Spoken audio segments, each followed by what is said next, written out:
আমন্ত্রণ জানাই এটি নিউজের রোজ রাতে নিয়মিত আয়োজন ইস্পাহানি নিউজ আওয়ার এক্সট্রায়। আমরা সাম্প্রতিক এবং জনগুরুত্বপূর্ণ নানা বিষয় নিয়ে রোজ রাতে আপনাদের সামনে হাজির হই আলোচনা করতে। আমাদের সঙ্গে সংশ্লিষ্ট অনেকেই যুক্ত হন তাদের ভাবনা, মতামত, পর্যবেক্ষণগুলো আমাদের সঙ্গে শেয়ার করতে। আমরা আজকে কথা বলবো বঙ্গবন্ধুর স্বদেশ প্রত্যাবর্তন এই বিষয়টি নিয়ে। আজ থেকে ঠিক 50 বছর আগে 1972 সালে 10 জানুয়ারি ফিরে এসেছিলেন বাংলাদেশ রাষ্ট্রের স্থপতি, জাতির জনক বঙ্গবন্ধু শেখ মুজিবুর রহমান। আমরা এই বিষয়টা নিয়ে আজকে কথা বলবো। আমাদের সঙ্গে অতিথি যারা আছেন, প্রথমে একটু দর্শকদের সঙ্গে একটু আলাপ করিয়ে দিতে চাই। আমাদের সঙ্গে স্টুডিওতে আছেন বাংলাদেশ ইউনিভার্সিটি অফ প্রফেশনালসের বঙ্গবন্ধু চেয়ার অধ্যাপক সৈয়দ আনোয়ার হোসেন এবং এবং স্টুডিওর বাইরে থেকে আমাদের সঙ্গে যুক্ত হচ্ছেন আরও 3 জন অতিথি। একটু আলাপ করিয়ে দেব। আমাদের সঙ্গে আছেন বাংলাদেশ আওয়ামী লীগের সাংগঠনিক সম্পাদক এস.এম. কামাল হোসেন, রয়েছেন জিটিভির প্রধান সম্পাদক সৈয়দ সিয়াক রেজা এবং 21 পদকপ্রাপ্ত সাংবাদিক অজয় দাশগুপ্ত। সবাইকে ধন্যবাদ জানাচ্ছি আমাদের সঙ্গে আজকে এই আলোচনায় যুক্ত হবার জন্য। আলোচনাটি শুরু করবার জন্য আমাদের সঙ্গে আছেন সৈয়দ আনোয়ার হোসেন। আপনার কাছেই প্রথমে একটু যেতে চাই। আমরা 50 বছর হয়ে গেল যদি বলি যে 1972 সালে 10 জানুয়ারির পরে বঙ্গবন্ধু দেশে ফিরে এলেন, তার স্বপ্নের দেশে তিনি ফিরলেন এবং এই বিষয়টির একটি বড় তাৎপর্য নিশ্চয়ই রয়েছে। আমরা যদি একটু আপনার কাছে প্রথমেই যদি একটু শুনতে চাই, 50 বছর পরে যদি আমরা এর তাৎপর্য যদি খুঁজতে যাই, আপনি কিভাবে বিশ্লেষণ করবেন? আমি তো ধন্যবাদ আপনাকে। আমি তো সেদিনই পেয়েছিলাম তাৎপর্য কি। তার কারণ হচ্ছে বঙ্গবন্ধু 10ই জানুয়ারি 1972 ফিরলেন। সেদিন লন্ডনের গার্ডিয়ান পত্রিকায় প্রথম পাতায় লিখল, "As soon as Sheikh Mujib walks out of the Dhaka airport, the Republic of Bangladesh becomes a reality." Sheikh Mujib Dhaka বিমানবন্দরের বাইরে পা দেবার পরই বাংলাদেশ রাষ্ট্রটি তার অবয়ব পাবে। আমি বলি বৈধতা পাবে। অপূর্ণতা একটা কথা উঠেছে, আমরা বলি সবসময় যে বঙ্গবন্ধুহীন বাংলাদেশ ছিল অপূর্ণ বাংলাদেশ, কিন্তু বৈধতাও প্রশ্নবিদ্ধ ছিল। তার কারণ হচ্ছে বঙ্গবন্ধু যেমন দেশে ফিরে এসে বাংলাদেশের অস্তিত্বকে প্রশ্নাতীত করলেন, ঠিক তেমনিভাবে লেনিন যদি রাশিয়াতে না ফিরতেন বলশেবিক বিপ্লব হতো না। তো বঙ্গবন্ধু দেশে ফিরে আসাটা ঠিক সমতাৎপর্যপূর্ণ বলে মনে করি আমি। আরেকটি কথা হচ্ছে বঙ্গবন্ধু 8ই জানুয়ারি লন্ডনে ছিলেন এবং ক্লারিজেস হোটেলে 20 মিনিটে সংবাদ সম্মেলন করেছেন। দুপুর 2:30টায় ব্রিটিশ প্রধানমন্ত্রী এডওয়ার্ড হিথের সঙ্গে আলোচনা করেছেন এবং আমরা জানি এডওয়ার্ড হিথ নিজে বঙ্গবন্ধুর গাড়ির দরজা খুলে অপেক্ষমান ছিলেন বঙ্গবন্ধু ওঠা না পর্যন্ত। এর জন্য তার সমালোচনা হয়েছে অনেক, কিন্তু তিনি উত্তরে বলেছিলেন, একজন মহান নেতাকে আমি সম্মান করেছি, আমি সম্মানিত বোধ করছি। তো সেখান থেকে এডওয়ার্ড হিথের সঙ্গে আলোচনা প্রসঙ্গে জানলেন যে বাংলাদেশের মাটিতে ভারতীয় সৈন্য জুন মাস পর্যন্ত থাকবে। বাংলাদেশ সরকার গুছিয়ে নিক, শান্তি শৃঙ্খলা পরিস্থিতি, আইন শৃঙ্খলা পরিস্থিতি সুষ্ঠু হোক ইত্যাদি কারণে, অন্য কোনো কারণে নয়, কারণ তারা মিত্র বাহিনী ছিল। কিন্তু এডওয়ার্ড হিথ বললেন যে একটি দেশের মাটিতে যদি বিদেশি সৈন্য থাকে সে দেশের সার্বভৌমত্ব বৈধতা প্রশ্নবিদ্ধ হয়। বঙ্গবন্ধুর মাথায় ঢুকেছিল। বঙ্গবন্ধুর প্রথম কূটনৈতিক কর্মই ছিল এই ভারতীয় সৈন্যকে কিভাবে যত দ্রুত ফেরত নেওয়া যায়। বঙ্গবন্ধু সঙ্গে সফর সঙ্গী হয়েছিলেন প্লেনে দিল্লি পর্যন্ত 2 জন ভারতীয় কূটনীতিক, এস.এস. ব্যানার্জি আর একজন হচ্ছেন বেদ মারমা, শশাঙ্ক ব্যানার্জি বলে ডাকি আমরা তাকে, এস.এস. ব্যানার্জি বলেন তিনি, তার পেন নেম আর কি। তো শশাঙ্ক ব্যানার্জির সঙ্গে 62 ডিসেম্বর মাসে ঢাকায় কথা হয়েছিল বঙ্গবন্ধুর, চেনা পরিচয় ছিল। প্লেনের মধ্যেই বঙ্গবন্ধু তাদেরকে বলে দিলেন যে মাননীয় প্রধানমন্ত্রী ইন্দিরা গান্ধীকে জানাতে হবে যে ভারতীয় সৈন্য কবে যাবে। দিল্লিতে এসে আলোচনা হয়েছে। 10ই জানুয়ারির ভাষণে আমাদের সামনে তিনি বললেন, দিল্লিতে আমার সঙ্গে শ্রীমতী ইন্দিরা গান্ধীর কথা হয়েছে, আমি যখনই বলবো তখনই ভারতীয় সৈন্য যাবে। এবং আমরা জানি 12ই মার্চের মধ্যেই ভারতীয় সৈন্য চলে গিয়েছিল। এই যে বঙ্গবন্ধুর প্রথম কূটনৈতিক সাফল্যের সূচনা ওই 10ই জানুয়ারির আগে থেকেই আর কি। তো বঙ্গবন্ধু না ফিরলে এই কাজটি কারো দ্বারা সম্ভব হতো না। সেই জন্য বলছি, রাষ্ট্র হিসেবে বাংলাদেশ টিকে গিয়েছিল, বৈধতা পেয়েছিল সেদিন আর কি। জি, আপনি একটা দারুণ সূচনা দিলেন আজকের এই আলোচনার। আপনার কাছে আরো অনেকগুলো বিষয় নিয়ে আমরা একটু শুনতে চাইবো। আমরা একটু অজয় দাশগুপ্ত আপনার কাছে একটু শুনতে চাই যে যদি একটু গত 5 দশক স্বাধীনতার পরে আমরা পালন করছি সুবর্ণ জয়ন্তী, বঙ্গবন্ধুর জন্মশতবার্ষিকী, এরকম একটি মুহূর্তে আমরা যদি একটু পেছনে ফিরে তাকাতে চাই, 1972-এ সেই 10 জানুয়ারি সেই মহেন্দ্রক্ষণ বঙ্গবন্ধু ফিরে এলেন তার স্বপ্নের সেই দেশে। তার সামনে অনেক চ্যালেঞ্জ ছিল সেই সময়, কিন্তু সেই বাস্তবতা আমরা তো নিশ্চয়ই 50 বছরে অনেক দূর নিশ্চয়ই চলে গিয়েছি। যদি এই 50 বছরে আমরা সেই 10 জানুয়ারি 1972-এ যদি ফিরে যেতে চাই, আপনি আসলে কিভাবে বিশ্লেষণ করবেন, তাৎপর্য কোথায় খুঁজবেন, একটু যদি আমাদের সঙ্গে শেয়ার করেন। ধন্যবাদ স্যার ডক্টর আনোয়ার হোসেন। সূচনায় চমৎকার সূচনা বক্তব্য যদি বলি, আমাদের কাজও অনেকটা সহজ হয়ে যায়। আমি ঢাকা বিশ্ববিদ্যালয়ে নানাভাবে যুক্ত আছি, ছাত্র হিসাবে, শিক্ষকতায় বা অন্যান্য কিছু ভাবেও সিনেট সদস্য ছিলাম। স্যার এখানে আছেন। ইতিহাস কিংবা রাষ্ট্রবিজ্ঞান বা পাবলিক অ্যাডমিনিস্ট্রেশন কিংবা সমাজ বিজ্ঞান, বাংলাদেশ রাষ্ট্র প্রতিষ্ঠায় ঢাকা বিশ্ববিদ্যালয়ের অবদান, কিংবা আন্তর্জাতিক সম্পর্ক বিভাগ, বঙ্গবন্ধু লন্ডন, দিল্লি, ঢাকা 8 থেকে 10ই জানুয়ারি 1971-72 যে কূটনৈতিক অভিযান পরিচালনা করেছিল। স্যার একটু বললেন যে ভারতীয় সৈন্য, আমাদের আন্তর্জাতিক সম্পর্ক কি এই কূটনৈতিক অভিযানের উপরে কাউকে পিএইচডি করার জন্য অনুমোদন দিয়েছে? ঢাকা বিশ্ববিদ্যালয়ে বঙ্গবন্ধু দেখেন 9 মাস তিনি যেখানে ছিলেন, পাকিস্তানি সাংবাদিক বা মানবাধিকার কর্মী যারা লিখেছেন, আহমদ সেলিম লিখেছেন যে, বা অন্য রবার্ট পেইন লিখেছেন, ম্যাসকারাস সাক্ষাৎকার নিয়েছেন, ডেভিড ফর্স্ট সাক্ষাৎকার নিয়েছেন, সবাই বলেছেন একটি কথা যে এই 9 মাস তার সঙ্গে বিশ্বের যোগাযোগ বিচ্ছিন্ন ছিল। তাকে হত্যার চেষ্টা হয়েছিল একাধিকবার, সর্বশেষ 4 ডিসেম্বর তাকে ফাঁসির আদেশ দেওয়া হয়েছিল। এগুলো তাদের লেখার মধ্যে আছে, বইয়ের মধ্যেই আছে। আমরা 50 বছরই কি এই বিষয়গুলো আমাদের পাঠ্যসূচিতে, স্কুল কলেজ বাদে দিলাম, বিশ্ববিদ্যালয়কে নিয়ে আসতে পেরেছি? মূল্যায়নটা কিন্তু আমাদের নিজেদেরই দরকার।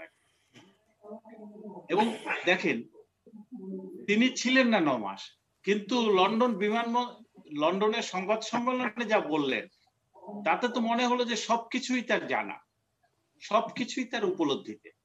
এবং ভবিষ্যৎ বাংলাদেশ কি হবে, রাষ্ট্র দর্শন কি হবে, রাষ্ট্র চিন্তা কি হবে। লন্ডনে তাকে জিজ্ঞেস করা হয়েছিল যে আপনার যারা স্বাধীন বাংলাদেশের নেতৃত্বে রয়েছেন তারা তো বলছেন সবকিছু জাতীয়করণ করবেন, আপনি কি বলেন? উত্তরে তিনি বললেন যে এটা নতুন কিছু না, 70-এর নির্বাচনের ইশতেহারে আওয়ামী লীগ এই দাবি, এই কথাগুলো বলেছে। যখন বলল যে ধর্মনিরপেক্ষতার কথা বলছে, তখন বললেন এটাও আমাদের সংবিধানে যুক্ত হবে। সেই অঙ্গীকার তো আমরা 1970 সালে করেছি, সেই অঙ্গীকার তো আমরা 53-54 সালে পাকিস্তান আমলে করেছি, 6 দফা দেওয়ার সময়ও করেছি যে সবাই বাংলাদেশ।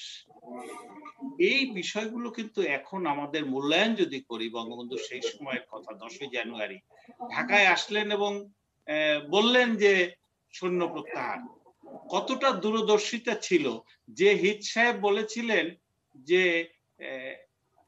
একটি দেশে বিদেশি সৈন্য থাকলে স্বাধীনতা পূর্ণতা পায় না, সেই হিট সাহেব যে ন্যাটো জোটের তাদের সদস্য, তাদের ন্যাটো বাহিনীর সদস্য কিন্তু ইউরোপের জার্মানি সহ আরো কয়েকটি দেশে ছিল, জাপানে আছে, দক্ষিণ কোরিয়ায় আছে, আফগানিস্তানে ন্যাটো বাহিনী কাজ করে গেছে, অথচ বাংলাদেশের মতো একটি দেশের কাছে কিন্তু প্রত্যাশা করা হলো যে বিদেশি সৈন্য প্রত্যাহার করে নেওয়া হোক, না হলে স্বীকৃতি দেওয়া যাবে না।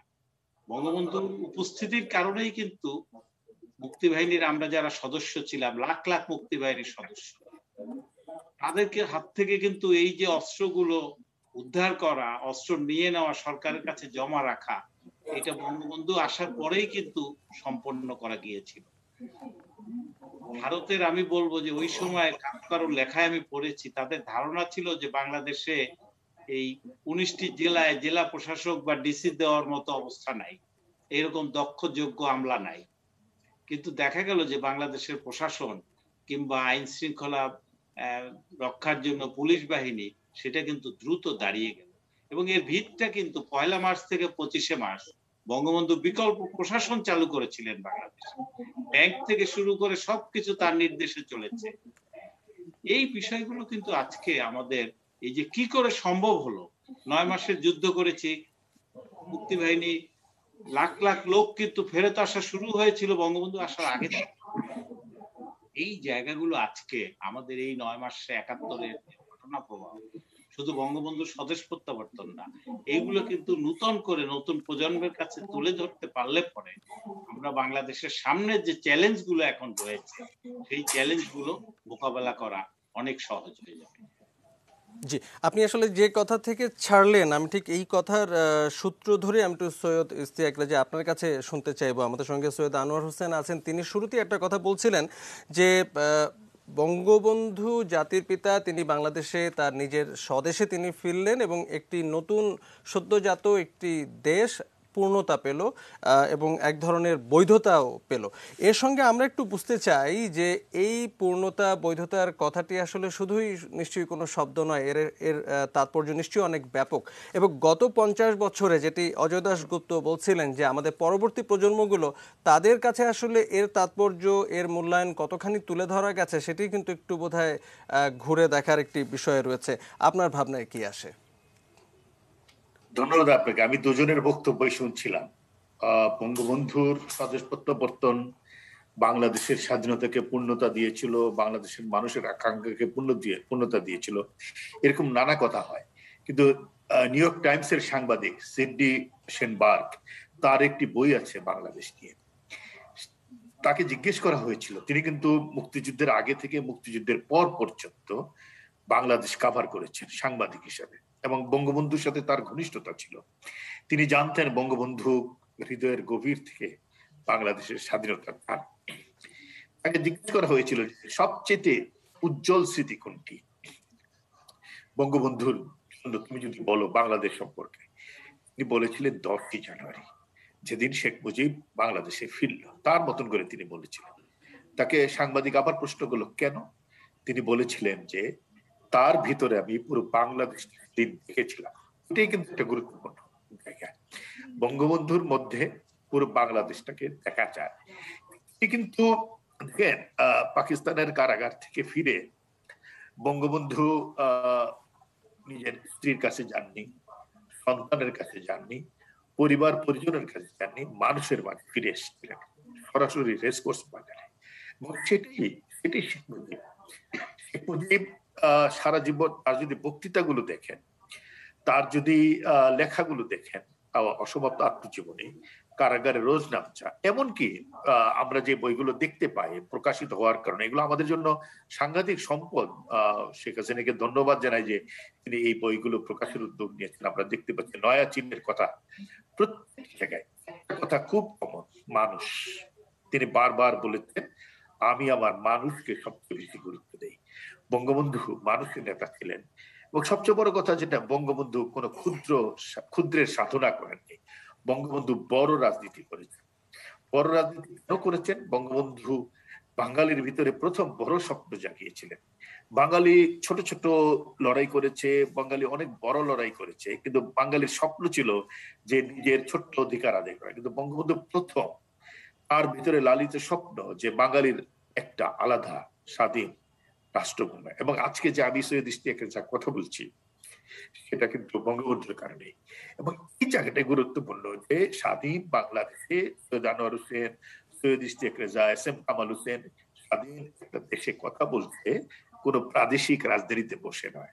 বঙ্গবন্ধু সেই স্বপ্নের জায়গাটা তৈরি করেছিলেন। অর্থাৎ বড় রাজনীতির কথা যেটা আমি বলি, সৈয়দ আনোয়ার হোসেনের সাথে আমার অনেক সময় এই বিষয় নিয়ে কথা হয়। বঙ্গবন্ধু কেমন বড় রাজনীতি করতেন? বঙ্গবন্ধু কিন্তু তার বিপরীত যে ধর্মী রাজনীতি তাকেও কিন্তু কখনো খারাপ চোখে দেখেন নাই, বরং তাকে তার বড় জায়গা থেকে দেখার চেষ্টা করেছেন যে কোথায় তার দুর্বলতা, কোথায় তার শক্তি। বঙ্গবন্ধুর এই স্বদেশ প্রত্যাবর্তনটা অন্য আরেকটা দিক থেকে গুরুত্বপূর্ণ, সেটা হলো ওই যে সিডনি চেনবার্গের কথাটাই বললাম, যদি শেখ মুজিব না ফিরত তাহলে রাজনৈতিক ভাবে মানুষের মনে একটা অপূর্ণতা থেকে যেত। কথাটা কিন্তু অত্যন্ত গুরুত্বপূর্ণ রাজনৈতিক ভাবে, অর্থাৎ পলিটিক্স যে কত গুরুত্বপূর্ণ মানুষের জীবনে। এবং ৭১-এর যুদ্ধটা ছিল একটা জনযুদ্ধ, নানাজন নানা কথা বলবে, নানাজন নানা কথা বলবে যে কে ঘোষণা দিয়েছিল, কে কি করেছিল।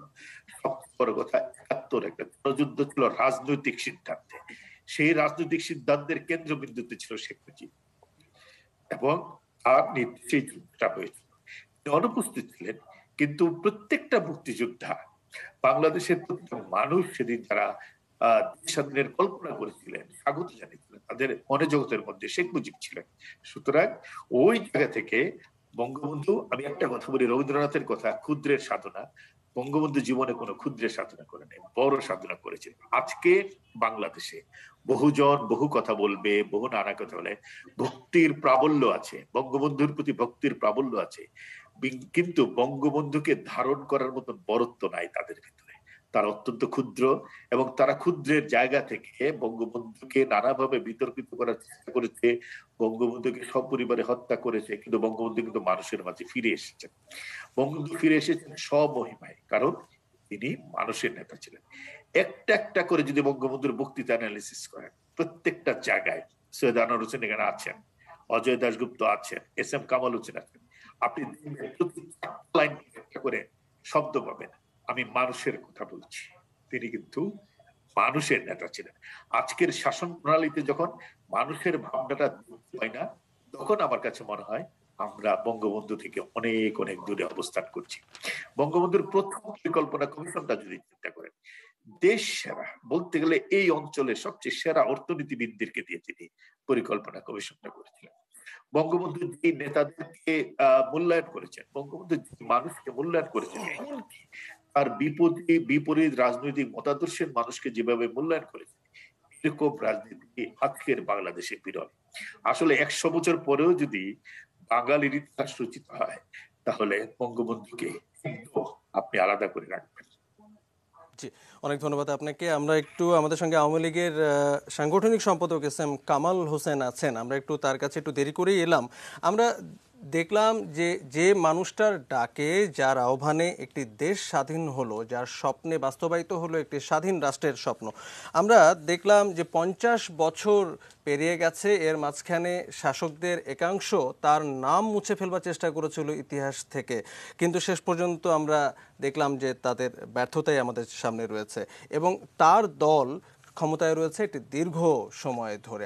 একটু আগে সৈয়দ ইশতিয়াক রেজা বলছিলেন যে বঙ্গবন্ধুকে আমরা আসলে কতখানি ধারণ করতে পারলাম রাজনৈতিকভাবে, আদর্শিকভাবে এবং চেতনাগতভাবে, সেই প্রশ্নটা আসলে কিন্তু আমরা একটু আলোচনায় রাখতে চাই যে ৫০ বছর পরে একজন রাষ্ট্রনায়কের সেই প্রত্যাবর্তনের সেই দিনটিকে ঘিরে আমরা যদি একটু মূল্যায়ন করতে চাই, বঙ্গবন্ধু যিনি আসলে বাংলাদেশের, স্বাধীন বাংলাদেশের প্রত্যেকটি মানুষের নেতা ছিলেন, প্রত্যেকটি মানুষের মুক্তির সংগ্রামের ডাক যিনি দিয়েছিলেন, তাকে আমরা আসলে কতখানি ধারণ করতে পারলাম, সেই বিশ্লেষণ আমরা একটু অবশ্যই করতে চাই। কি বলবেন? ধন্যবাদ। এখানে যাদেরকে আপনি আলোচক হিসেবে ডেকেছেন, আসলে তাদের কাছ থেকে আমার শোনার উচিত, আমার বলা উচিত না, কারণ তাদের লেখা, তাদের কথা থেকেই আমরা শিক্ষা গ্রহণ করি। আজকে ঐতিহাসিক 10ই জানুয়ারি, বঙ্গবন্ধুর স্বদেশ প্রত্যাবর্তন দিবস। ইশতিয়াক ভাই বলতেছিলেন যে বাঙালি যে স্বপ্ন দেখেছিলেন হাজার বছর ধরে, বিশ্বের মানচিত্রে একটি স্বাধীন ভূখণ্ড হোক, যার নাম হবে বাংলাদেশ। সেই বাংলাদেশের প্রতিষ্ঠার জন্য, একটি স্বাধীন ভূখণ্ডের জন্য এই জনপদে অনেকেই জীবন উৎসর্গ করেছে, স্বাভাবিকভাবে মৃত্যুবরণ করেছে, কিন্তু বাঙালির স্বপ্ন বাস্তবায়ন করতে পারেনি। টুঙ্গিপাড়ার বাবা মায়ের শিশু শেখ মুজিব, প্রিয় খোকা, খোকা থেকে শেখ মুজিব, এবং যিনি বঙ্গবন্ধু থেকে জাতির পিতা, জাতির পিতা থেকে সর্বশ্রেষ্ঠ বাঙালি হয়েছে, সেই বঙ্গবন্ধুই বিশ্বের মানচিত্রে একটি স্বাধীন ভূখণ্ডের জন্ম দিয়েছিলেন, যার নাম ছিল বাংলাদেশ। বঙ্গবন্ধু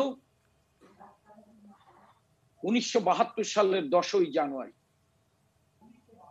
তার বাঙালির সেই স্বপ্নের বাংলাদেশ, বঙ্গবন্ধুর সেই স্বপ্নের বাংলাদেশ, যে বাংলাদেশ প্রতিষ্ঠা করার জন্য বঙ্গবন্ধু প্রায় 14টি বছর পাকিস্তানের কারাগারে নির্যাতিত হয়েছে, কারাগার ভোগ করেছেন। বঙ্গবন্ধু এই স্বপ্ন বাস্তবায়ন করার জন্য আমরা এখন অনেকেই পদ ছাড়তে পারি, মন্ত্রিত্ব ছাড়ি না, কিন্তু আমার চাইতে আপনারা ভালো জানেন, যে আলোচকরা আছেন, বঙ্গবন্ধু মন্ত্রিত্ব ছেড়ে দিয়ে বাঙালির স্বপ্ন বাস্তবায়নের জন্য আওয়ামী লীগের হাল ধরেছিলেন, সাধারণ সম্পাদক দায়িত্ব নিয়ে দলকে সুসংগঠিত করেছিলেন, এবং করেছিলেন বলেই আওয়ামী লীগের সাধারণ সম্পাদকের দায়িত্ব নিয়েছিলেন বলেই বাংলার মানুষকে আওয়ামী লীগের নেতৃত্ব ঐক্যবদ্ধ করে বাঙালির স্বপ্ন বাস্তবায়ন করেছিলেন। বঙ্গবন্ধু 1971 সালের 7ই মার্চের চূড়ান্ত লক্ষ্যে যে ঐতিহাসিক বক্তব্য রেখেছিলেন, 7ই মার্চের বক্তব্য, সেই বক্তব্যের মধ্যে দিয়ে বাঙালিকে দিক নির্দেশনা দিয়েছিলেন, এবং 26শে মার্চের প্রথম প্রহারের স্বাধীনতা আনুষ্ঠানিক ডিক্লেয়ার দিয়ে বঙ্গবন্ধু গ্রেপ্তার হয়েছিলেন। প্রায় 9 মাস 14 দিন বঙ্গবন্ধু পাকিস্তানের কারাগারে ছিলেন। বঙ্গবন্ধুকে বিচারের নামে প্রহসন করে সেই লাহোরের মিয়ালি কারাগারে বঙ্গবন্ধুকে মৃত্যুদণ্ড দেওয়া হয়েছিল, এবং মৃত্যুদণ্ড কার্যকর করার জন্য তার পাশে কবর পোড়া হয়েছিল।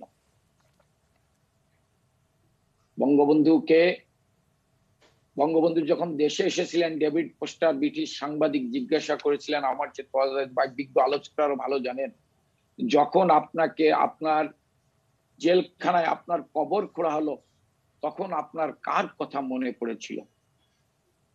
বঙ্গবন্ধু বলেছিলেন, আমার বাংলার কথা, বাংলাদেশের জনগণের কথা, তারপরে আমার স্ত্রী সন্তানদের কথা। সেই বঙ্গবন্ধুর আদর্শকে বুকে ধারণ করে জয় বাংলা জয় বঙ্গবন্ধু স্লোগান দিয়ে মানুষ মৃত্যুর মুখোমুখি দাঁড়িয়েছেন। 9 মাস যুদ্ধ করে বঙ্গবন্ধুকে বাংলাদেশ 1971 সালের 16ই ডিসেম্বরে চূড়ান্তভাবে শত্রুমুক্ত হয়েছিল। বঙ্গবন্ধু তখন পাকিস্তানের কারাগারে। বাঙালির স্বাধীনতার পরিপূর্ণতা হয়নি। আমার চাইতে স্যার আরো ভালো করে ব্যাখ্যা দিয়েছে, আমি স্যারের ওই ব্যাখ্যার সাথে আমি একমত। কিন্তু বঙ্গবন্ধু খালি বাংলার মানুষের নেতা ছিলেন না, পাকিস্তানের জনগণেরও নেতা ছিলেন। তাদের হৃদয়কে জয় করেছিলেন, বিশ্বের শোষিত মানুষের হৃদয়কে জয় করেছিলেন। তার প্রমাণ বঙ্গবন্ধুর মুক্তির আগে পাকিস্তানের তৎকালীন প্রেসিডেন্ট জুলফিকার আলী ভুট্টো করাচিতে এক জনসভায় পাকিস্তানের জনগণকে জিজ্ঞাসা করেছিলেন, আমরা শেখ মুজিবকে মুক্তি দেব কিনা? 2 হাত উঁচু করে পাকিস্তানের জনগণ সেদিন বলেছিলেন শেখ মুজিবকে মুক্তি দেওয়া উচিত। বঙ্গবন্ধু ছাড়া মুক্ত হয়ে লন্ডন হয়ে ভারত হয়ে বাংলাদেশে আসলেন। কি কি বলেছেন আপনারা বলেছেন, ভারতে কি বলেছেন, লন্ডনে কি বলেছেন আপনারা বলেছেন। বাংলাদেশে এসে বঙ্গবন্ধু কিন্তু ধানমন্ডির 32 নম্বর বাড়িতে ছুটে যায়নি। বঙ্গবন্ধু ছুটে গিয়েছেন সোহরাওয়ার্দী উদ্যানে, যেখানে তিনি বাঙালিকে দিক নির্দেশনা দিয়েছিলেন। সেই সরোয়ার্দী উদ্যানে তার জনগণের কাছে ফিরে গিয়েছিলেন। বঙ্গবন্ধু শিশুর মতো কেঁদেছেন, আপনারা ভালো জানেন যারা দেখেছেন। কিন্তু বঙ্গবন্ধুর বক্তৃতার ভিতরে একটি কথা ছিল, আমি প্রেসিডেন্ট হিসাবে নয়, আমি আপনাদের ভাই হিসাবে বলছি যে যদি দেশবাসী খাবার না পায়, যুবকরা চাকরি না পায়, তাহলে স্বাধীনতা ব্যর্থ হয়ে যাবে, পূর্ণ হবে না। বঙ্গবন্ধু কিন্তু ৭১ সালের ৭ই মার্চে যে বক্তব্য রেখেছিলেন, এবারের সংগ্রাম, মুক্তির সংগ্রাম, স্বাধীনতার সংগ্রাম, রাজনৈতিক স্বাধীনতা পেলেন কিন্তু অর্থনৈতিক মুক্তির লক্ষ্যে বঙ্গবন্ধু এই কথাগুলো উচ্চারণ করলেন। এবং বঙ্গবন্ধু অর্থনৈতিক মুক্তির লক্ষ্যেই যখন ধ্বংসস্তূপের উপর দাঁড়ানো বাংলাদেশ, সেই বাংলাদেশকে যখন এগিয়ে নিয়ে যাওয়ার কর্মসূচি দিলেন, তখন বঙ্গবন্ধু প্রার্থনা হলেন। ইস্তাক ভাই একটি কথা বলেছেন, আমরা আপনার কাছে আবারও ফিরবো, আপনাকে একটু থামাচ্ছি। আপনি যে বলছিলেন যে ফিরে আসবার পরে বঙ্গবন্ধুর সামনে যে চ্যালেঞ্জগুলো ছিল, আমরা সেই বিষয়গুলোর দিকেও একটু দৃষ্টি ফেরাতে চাই। বিরতির পর ফিরে এসে বাদবাকি আলোচনা এগিয়ে নিয়ে যাব, নিশ্চয়ই সঙ্গে থাকবেন।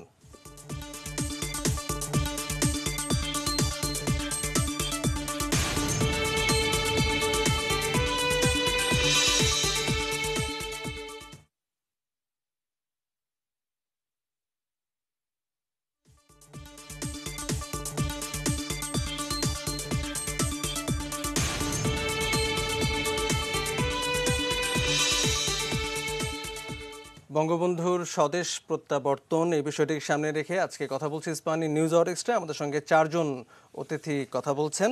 আমরা আবার একটু অজয় দাশগুপ্ত আপনার কাছে যদি একটু যেতে চাই। বাংলাদেশ নামের একটি নতুন রাষ্ট্র সৃষ্টি এবং সেই রাষ্ট্রের স্বাধীনতা সুসংহত করার পেছনে বঙ্গবন্ধু শেখ মুজিবুর রহমানের অপরিহার্যতা কি আসলে তুলনা করা চলে কিনা, সেই প্রশ্ন আমরা আসলে করাটাই বোধহয় একটু অবান্তর। কিন্তু আমরা একটা ব্যাপার বুঝতে চাই, সেই স্বাধীনতা পরবর্তী একটি যখন এক ধরনের বিশৃঙ্খলা যুদ্ধ বিধ্বস্ত একটি দেশ, কি হতো যদি আমরা বঙ্গবন্ধুকে না পেতাম সেই সময়? এটা মানে অনেকে বলবে হাইপোথেটিক্যাল, যে একটা কল্পনার জগতে, আমরা ফ্যান্টাসির জগতে যাব কিনা। কিন্তু বাস্তবটা হলো, আমার নিজের কথা যদি বলি, আমি পালাটনা নামে একটা জায়গায় ট্রেনিং নিয়েছি। মেলাঘরে ছিলাম ত্রিপুরায়, ইসামতি নদীর পারে বাগন্দিয়া নামে একটা জায়গা, সেখানে বিশাল ক্যাম্পে ছিলাম। মুক্তিবাহিনীর সদস্য হিসেবে ভেতরে চলে এসে বরিশালে ছিলাম। মানে মুক্তিযুদ্ধটা তো তার নামেই পরিচালিত হয়েছে, তার আহ্বানে অস্ত্র নিয়েছিল। একটা নিরস্ত্র জাতি তো আমরা, একেবারে নিরস্ত্র জাতি। সেই নিরস্ত্র জাতিকে কিন্তু তিনি মুহূর্তের মধ্যে, আপনি দেখেন, এই যে শুরুতে আমরা বললাম যে ৭ই মার্চে ভাষণ দিয়েছেন, তারপরে 10 মাস তিনি 9.5 মাস কারাগারে, এবং একটা ভয়ঙ্কর পরিস্থিতিতে কারাগারে। সেইখান থেকে ফিরে এসে আবার 7ই মার্চে কি কি বলেছিলেন সেইটা পুনরাবৃত্তি করলেন, যে আমি আপনাদেরকে বলেছিলাম যার যা আছে তাই নিয়ে প্রস্তুত হতে, আপনারা সে আমার আহ্বানে সাড়া দিয়েছেন। অর্থাৎ এতটাই তিনি ইনভলভ ছিলেন আমাদের পুরো মুক্তিযুদ্ধে। কাজেই যখন পুনর্গঠনের দায়িত্ব, চ্যালেঞ্জ সামনে আসলো আমাদের ৭২-এ, যখন পুনর্বাসনের বড় ধরনের চ্যালেঞ্জ আসলো, যখন 1 কোটি টন চাল উৎপাদন হতো, সেটা আপনার এই 60 লাখ টনে নেমে আসলো, প্রচুর খাদ্য ঘাটতি। সেই রকম একটা দেশ, শিক্ষা প্রতিষ্ঠানগুলো বন্ধ, খোলা যাচ্ছে না। 16ই ডিসেম্বর দেশ মুক্ত হলো, ঢাকা বিশ্ববিদ্যালয় খুলেছে ৭২-এর 8ই ফেব্রুয়ারি। বঙ্গবন্ধু আসার ঠিক 1 মাস, মুক্ত হওয়ার 1 মাস পরে। অর্থাৎ এমন একটা অবস্থা ছিল যে বিশ্ববিদ্যালয় খোলা যাচ্ছে না, কারণ হলগুলোতে পাকিস্তান সেনাবাহিনী আশ্রয় নিয়েছে। এই জায়গাগুলো যে পুনর্গঠনের চ্যালেঞ্জ, মুক্তিযোদ্ধারা অস্ত্র জমা দিয়ে যার যার পেশায় ফিরে যাবে। আমি যেমন ছাত্র জীবনে ফিরে গেছি, কারখানায় ফিরে গেছে, কৃষিকাজে ফিরে গেছে, ব্যবসায় ফিরে গেছে। এই কাজগুলো করা, তার সঙ্গে আন্তর্জাতিক অঙ্গনের স্বীকৃতি আদায় করা, বিশ্বব্যাপী অপপ্রচার, চীন বিরুদ্ধে ছিল আমাদের মুক্তিযুদ্ধের, ফ্রান্স, ব্রিটেন দোটানায় ছিল, আমেরিকা বিরুদ্ধে ছিল, ওইরকম একটা সেই বিশ্ব বিভাজিত ছিল তখন, কোল্ড ওয়ারের বিশ্ব। সেইখানে কিন্তু বঙ্গবন্ধু এসে 100-র বেশি দেশের স্বীকৃতি অর্জন করলেন। বাংলাদেশ থেকে ভারতের সৈন্য শুধু চলে যাওয়া না, বাংলাদেশ কিন্তু নিজেকে 2-3 বছরের মধ্যে গুছিয়ে তুললেন। যোগাযোগ ব্যবস্থা স্বাভাবিক হয়ে গেল। আন্তর্জাতিক অঙ্গনে বঙ্গবন্ধু দেখেন বাংলাদেশে আসলেন 10ই জানুয়ারি, 6 ফেব্রুয়ারি পশ্চিমবঙ্গে বিদেশ সফরে চলে গেলেন। সেইখানে এই যে দেখেন ভেতরে কতটা স্বাভাবিক অবস্থা তৈরি হলে বঙ্গবন্ধু 10ই জানুয়ারি 1 মাস যেতে না যেতে তিনি কিন্তু দেশের বাইরে সফরে গেলেন। কিছুদিন পরে সোভিয়েত ইউনিয়ন, তখন রাশিয়া, মস্কো সফরে গেলেন। এই যে কাজগুলো করতে পারলেন, এবং বহু দেশ কিন্তু সফর করেছেন। কিন্তু আবার অন্যভাবে দেখেন, রাষ্ট্রাচারের মধ্যে পড়ে, নিয়ম আছে আন্তর্জাতিক ভাবেও, যে স্ত্রী পরিবারের সদস্যরা, রাষ্ট্র নেতা, প্রধানমন্ত্রী হোক, রাষ্ট্রপতি হোক, দেশের বাইরে সফরে গেলে তারা সঙ্গী হয়। বেগম মুজিবকে কোনোদিনও দেশের মধ্যে ফিতা কাটতে দেখেছেন? কোন অনুষ্ঠান উদ্বোধন করতে দেখেছেন? ব্যালকনিতে তাকে নিয়ে কখনো জনসমাবেশের সামনে হাত নাড়তে দেখেছেন? কোন বিদেশ সফরে তাকে সঙ্গী করেছেন বঙ্গবন্ধু, কিংবা নিজে যেতে আগ্রহ প্রকাশ করেছেন? কখনোই না। একটি বাস্কেট কেস হিসেবে পরিচিত দেশ, যাকে উন্নত বিশ্বের সারিতে নিয়ে যাবে, সেই জন্য যা যা কিছু আত্মত্যাগের দরকার, জনগণকে যেমন বলেছেন 3 বছর কিছু দেবার পারুম না, একইভাবে কিন্তু নিজের জীবন দিয়েও সেটা প্রমাণ করতে চেয়েছে যে নিজের জীবনে অনুসরণ করেছেন এই বিষয়। সেইটাই কিন্তু এখনকার প্রজন্মের জন্য শিক্ষণীয়। আমি শেষ করব একটা কথা বলে, যে 1970 সালে অধ্যাপক নুরুল ইসলাম ইশতিয়াক রেজা বলছেন যে সেরা অর্থনীতিবিদদের নিয়ে পরিকল্পনা কমিশন করেছেন। রুসলাম সাহেব তার বঙ্গবন্ধু কাছ থেকে দেখা লিখছেন যে 70-এ বঙ্গবন্ধু তাকে দুঃখ করে বলেছিলেন যে যে প্রজন্ম নিয়ে আমি সংগ্রাম করেছি এতদিন, আওয়ামী লীগকে যারা গড়ে তুলেছে, মানুষের কাছে নিয়ে গেছে, এখন নির্বাচনকে কেন্দ্র করে যে যারা নতুন করে আওয়ামী লীগে আসছে, তাদের নিয়ে আমার ভয় হয়। এখন স্বাধীনতার পরেও কিন্তু 50 বছরের পরে বলবো, কামাল ভাই আছেন, আওয়ামী লীগেরও কিন্তু ভয় করার শক্তি আওয়ামী লীগের ভেতরেও আছে, বাইরেও আছে। অবশ্যই সচেতন থাকতে হবে। অনেক ধন্যবাদ আপনাকে। এই যে প্রসঙ্গে আপনি ছাড়লেন, আমরা এই প্রসঙ্গে ফিরবো। এস এম কামাল হোসেন নিশ্চয়ই এই বিষয়ে বলবেন। তার আগে একটু সৈয়দ আনোয়ার হোসেন আমাদের সঙ্গে আছেন স্টুডিওতে, আমরা যদি একটু তার কাছে যদি অন্য একটা বিষয় যদি একটু শুনে নিতে চাই। আমরা যদি গত 150 বছরের বিশ্ব ইতিহাসের দিকে তাকাই, সেখানে কিন্তু ইতিহাসখ্যাত অনেক জননেতার কথা কিন্তু আমরা শুনতে পাই, যারা স্বদেশ মুক্তির আন্দোলন বা যুদ্ধে তারা নেতৃত্ব দিয়েছেন। আমরা যদি লেনিন, নেলসন ম্যান্ডেলা বা খোমেনি, এরকম আরো অনেকের কথা কিন্তু আমরা বলতে পারি। কিন্তু তারা হয়তো একটু দূরবর্তী অঞ্চল থেকে তাদের সেই নেতৃত্বের ব্যাপারটি ছিল, যারা অনেকটাই হয়তো কিছুটা নিরাপদে তারা স্বদেশের সঙ্গে যোগাযোগটি রেখেছিলেন। কিন্তু বঙ্গবন্ধুর ক্ষেত্রে কিন্তু পুরো বিষয়টা ছিল একেবারে ভিন্ন, একেবারে মৃত্যু পরোয়ানা ঝুলছিল তার মাথার ওপরে। এবং সেই জীবন মৃত্যুকে আসলে পায়ের ভৃত্য করার যে ব্যাপারটি বঙ্গবন্ধু আসলে করেছেন, এই উদাহরণ বোধহয় আমরা চাইলেও বোধহয় আর খুঁজে পাবো না। এটাকে যদি আপনি একটু আপনার দৃষ্টিতে যদি একটু বলেন। ধন্যবাদ। আপনি যথার্থই বলেছেন যে 71-এর মুক্তিযুদ্ধে বঙ্গবন্ধুর নেতৃত্ব অবিস্মরণীয়ভাবে ব্যতিক্রমী। কারণ নিজে তিনি জীবনের শঙ্কায় ভুগছেন, জীবন মৃত্যু পায়ের ভৃত্য করতে চলেছেন। ওই সময় তারই নির্দেশ অনুযায়ী 7 মার্চের ভাষণে নির্দেশ ছিল আমাদের জন্যে, তারই নির্দেশ অনুযায়ী বাঙালিরা লড়ছে পাকিস্তান হানাদার বাহিনীর বিরুদ্ধে। 1975-এ বাকশাল প্রবর্তনের পরে বীর মুক্তিযোদ্ধা আবির আহমদ বা আবির আহাদ এই ধরনের নাম হবে, তাকে সাক্ষাৎকার দিয়েছেন, দীর্ঘ সাক্ষাৎকার। সেই সাক্ষাৎকারটা মুদ্রিত হয়েছে, সংকলিত হয়েছে নুরুল ইসলাম নাহিদ এবং পিয়াস মজিদ গৃহীত এবং সংকলিত বইয়ে গত বছর বেরিয়েছে। সেখানে তিনি বলছেন, বঙ্গবন্ধু বলছেন, আমি ছিলাম না, আমার জনগণ লড়াই করে দেশ স্বাধীন করেছে। বঙ্গবন্ধুর এই স্বীকৃতি 10 জানুয়ারির ভাষণেও ছিল। তো এখন বঙ্গবন্ধুর এদিক থেকে পৃথিবীর আর কোনো নেতা বঙ্গবন্ধুর সমান কৃতিত্বের দাবিদার হতে পারেন না। যে তিনি দৈহিকভাবে অনুপস্থিত, নিজে তার জীবন বিপন্ন, কিন্তু তারই নেতৃত্বে, তারই নামে মুক্তিযুদ্ধ চলেছে। একটা যাকে বলা যায় যে স্পিরিচুয়াল লিডারশিপ আমরা পেয়েছি ৭১-এর মুক্তিযুদ্ধের সময়। এই দিক থেকে বঙ্গবন্ধু অনতিক্রম্য এবং ব্যতিক্রমী। আর একটা দিক হচ্ছে বঙ্গবন্ধু কিন্তু লক্ষণীয় তার নেতৃত্বের বৈশিষ্ট্য, কারণ আমি বঙ্গবন্ধুর নেতৃত্ব নিয়ে খুব বেশি আকর্ষণ বোধ করি। আমার একটা বই বেরিয়েছে মাত্র কিছুদিন আগে, বঙ্গবন্ধু নেতা ও নেতৃত্ব, ছোট বই, আসল বই বার হবে বইমেলার মধ্যে ইনশাল্লাহ।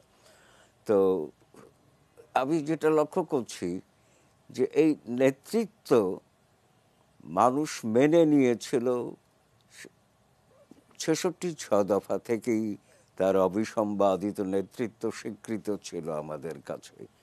কিন্তু ব্যাপারটা হচ্ছে যে বিশ্বের অনেক মানুষই কিন্তু বঙ্গবন্ধুকে স্বীকার করে নিয়েছেন, বিশিষ্ট নেতৃবৃন্দ, যে তিনি শুধু বাঙালি নির্যাতিত, শোষিত, নিপীড়িত বাঙালির নেতা ছিলেন না, তিনি ছিলেন সারা বিশ্বের নিপীড়িত, নির্যাতিত মানুষের নেতা।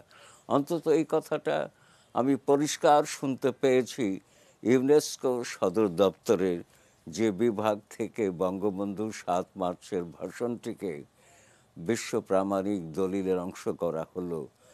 তার বিভাগীয় প্রধান মাদাম ডমিনিক সাউন্ডভেল তার সঙ্গে ৯ মার্চ গত বছর ৭ মার্চ ভাষণ নিয়ে ওয়েবিনার করছিলাম। তখন তাকে প্রশ্ন করেছিলাম যে তোমরা কেন এই ৭ মার্চের ভাষণটিকে তোমরা এই স্বীকৃতি দিলে? তখন ডমিনিক সাউন্ডভেল ৩টি কারণ দিয়েছিলেন: বাঙালির জন্যে, অঞ্চলের জন্যে, সারা বিশ্বের জন্যে। তো এই নেতা মুক্তিযুদ্ধের নেতৃত্ব দেবেন, এটাই স্বাভাবিক।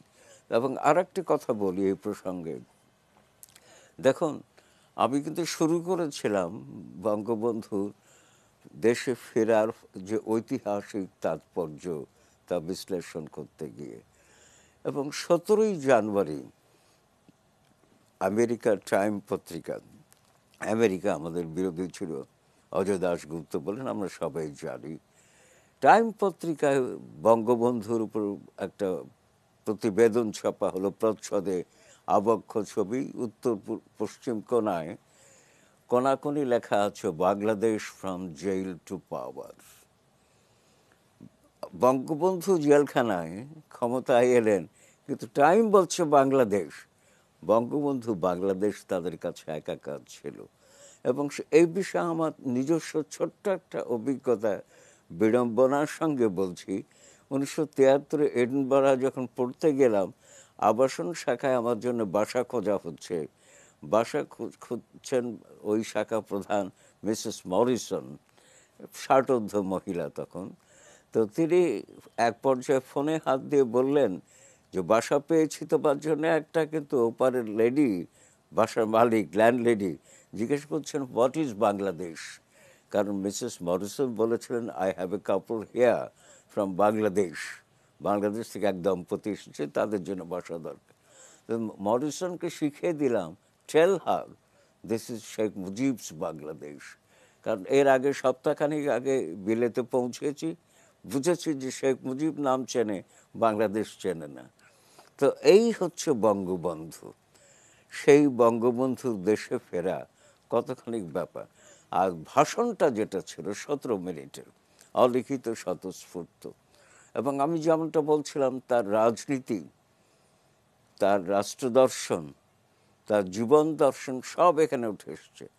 তিনি রাষ্ট্রের চরিত্র নির্ধারণ করে দিয়েছিলেন, বলেছিলেন এ কথা স্পষ্ট করে বলে দিতে চাই, বাংলাদেশ একটি আদর্শ রাষ্ট্র হবে, যার ভিত্তি কোনো ধর্মীয় ভিত্তিক হবে না। বাংলাদেশের ভিত্তি হবে গণতন্ত্র, সমাজতন্ত্র, ধর্মনিরপেক্ষতা। পরে যুক্ত হয়েছিল জাতীয়তাবাদ, আমার 4টি রাষ্ট্রীয় মূলনীতি। এবং 12 অক্টোবর 1972 গণপরিষদে বঙ্গবন্ধু বলেছিলেন বাংলাদেশে আদর্শ ঠিক হয়ে গেছে, এই আদর্শ নিয়ে আমরা স্বাধীন হয়েছি, এই আদর্শ ব্যতীত দেশ চলবে। আমার সবিনয় প্রশ্ন, দেশ কি সেই আদর্শে চলছে? যদি না চলে কি করা দরকার সেটাও বলি। কারণ বঙ্গবন্ধু সবসময় তিনটি কথা নেতা কর্মীদেরকে বলতেন: আত্মসমালোচনা করুন, আত্মসংযম করুন, আত্মশুদ্ধি করুন। বঙ্গবন্ধু বলেছেন রাষ্ট্রের ভিত্তিক কোনো ধর্মীয় ভিত্তিক হবে না। আমার সংবিধানে রাষ্ট্রধর্ম কেন? রাষ্ট্রধর্ম বঙ্গবন্ধু বিরোধী, রাষ্ট্রধর্ম ইসলাম বিরোধী, রাষ্ট্রধর্ম গণতন্ত্র বিরোধী, রাষ্ট্রধর্ম সংবিধান বিরোধী। সংবিধানে ধর্মনিরপেক্ষতা আছে, আবার রাষ্ট্রধর্ম থাকে কি করে? এবং কি বিস্ময়কর কথা লেখা আছে, ইসলাম হইবে রাষ্ট্রধর্ম। রাষ্ট্রে কোনো ধর্ম থাকে না, অযৌক্তিক ব্যাপার। ধর্ম থাকে মানুষের, ধর্ম যার যার, রাষ্ট্র সবার। কিন্তু অন্যান্য ধর্ম পালন করা যাইবে, এটা কি কৃপার ব্যাপার? ধর্ম তো স্রষ্টার কাছে থেকে আসে, মানুষ কাউকে কোনো অধিকার দেবার এভাবে পারে না। মানুষের সামাজিক, রাজনৈতিক, অর্থনৈতিক অধিকার মানুষ নিশ্চিত করতে পারে, কিন্তু ধর্ম তো স্রষ্টার কাছে থেকে আসে। তো যাকে আমার প্রশ্নটা হচ্ছে যে বঙ্গবন্ধু যে পথটা নির্মাণ করেছেন, যেমন সংস্কৃততে আছে রত্নকর্ষতি পরমেক তদ গতানুগতিক ন মহার্ঘ, তার মানে হচ্ছে পথ একজনই নির্মাণ করেন, সেই পথ দিয়ে যাবার মানুষের অভাব হয় না। তো বঙ্গবন্ধু তো পথ নির্মাণ করে দিয়েছিলেন, সেই পথ থেকে বেপথও হলাম কেন? ৭৫-এর সেই বঙ্গবন্ধু হত্যাকাণ্ডের পরে আমরা ছিটকে পড়েছি, পাকিস্তান, মিনি পাকিস্তান হয়ে গেছে বাংলাদেশ। অনেক কাঠখড় পুড়িয়ে ৯৬-তে যখন আমরা ফিরে পেলাম বাংলাদেশকে, সেই বাংলাদেশের হাল হকিকতটা কি এখন? আমি তো চাই যে বঙ্গবন্ধুর যে বাংলাদেশে পথ নকশা করে দিয়েছিলেন, সেই পথ নকশায় আমার জন্য চূড়ান্ত, এটা বলে লাভ নাই যে ওই সময়ের বাস্তবতা রাজনীতি এক আর এখনকার বাস্তবতা রাজনীতি এক নয়। এই যুক্তি মানতে আমি রাজি না। কারণ আমি আতিপাতি করে লক্ষ্য করে দেখেছি, আমার পর্যবেক্ষণে দেখেছি বঙ্গবন্ধু যে পথ সেটি ছিল সঠিক পথ। কারণ তিনি নিজে বলেছেন ১৯৭৫-এ বাকশাল কেন্দ্রীয় কমিটিতে বলেছিলেন যে আমি যা কিছু করি চিন্তা ভাবনা করে করি, একবার যেখানে হাত দেই সেখান থেকে হাত ওঠাই না। ১২ই অক্টোবর ১৯৭২ তিনি বলেছিলেন I am not impatient, I am not adventurist, ইংরেজিতে বলেছিলেন। তো কাজেই এখন যদি বঙ্গবন্ধুর পথ পরিবর্তন করার দরকার হয়, তাহলে প্রমাণিত হবে বঙ্গবন্ধু ভুল করেছিলেন। আমি সেটা মানতে রাজি নই, বঙ্গবন্ধুর পথে থাকতে চাই। আনুষ্ঠানিক কথা আমার কোনো আগ্রহ নাই। বাংলাদেশ কিভাবে চলছে, বঙ্গবন্ধুর পথে চলছে কিনা, সেইটাতে আমার আগ্রহ। অনেকগুলো প্রশ্ন, এবং এই প্রশ্নগুলো আমাদের রাজনীতিবিদ যারা আছেন তাদের কাছে নিশ্চয়ই আমরা রাখতে চাইবো। আমাদের আরও একটা বিরতি নেবার সময় হলো আমাদের এই আলোচনায়। ফিরে এসে আমাদের আলোচনাটি নিশ্চয়ই অব্যাহত থাকবে, আর নিশ্চয়ই সঙ্গে থাকবেন দর্শক।